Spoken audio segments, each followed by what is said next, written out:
Armenia और Azerbaijan में भारत और पाकिस्तान के बीच भिड़ंत होने वाली है। दरअसल अजरबैजान की सेना ने पाकिस्तान से 1.6 अरब डॉलर में JF-17C फाइटर जेट खरीदने का सौदा किया है। ये पाकिस्तान के इतिहास में अब तक का सबसे बड़ा रक्षा सौदा है।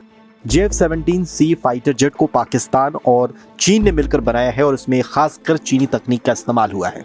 एक तरफ जहां अजरबैजान चीन और पाकिस्तान के द्वारा मिलकर बनाए गए JF-17 खरीदने जा रहा है, तो ऐसे में दूसरी ओर आर्मेनिया ने भारत से दुनिया की सबसे तेज और सटीक मिसाइलों में से एक आकाश मिसाइल खरीदने का फैसला लिया है।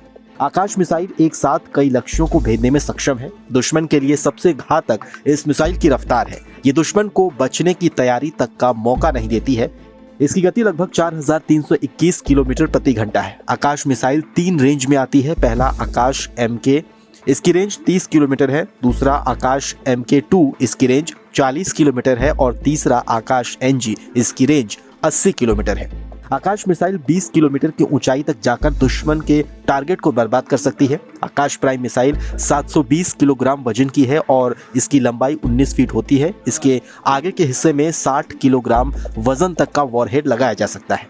चीन और पाकिस्तान के द्वारा बनाए गए JF-17 विमान को लेकर दोनों देशों के द्वारा दावे तो बड़े बड़े किए जाते हैं, लेकिन असल में पाकिस्तान का ये विमान खटारा साबित हुआ है। अजरबैजान और तुर्की की साजिश के शिकार आर्मेनिया में भारत और पाकिस्तान के 2 बड़े हथियार आमने सामने आ सकते हैं।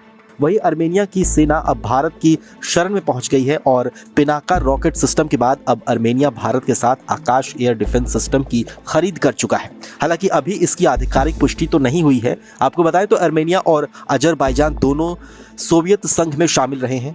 19 के दशक के आखिर में सोवियत संघ के भंग हो जाने के बाद दोनों अलग देश के तौर पर अस्तित्व में आए।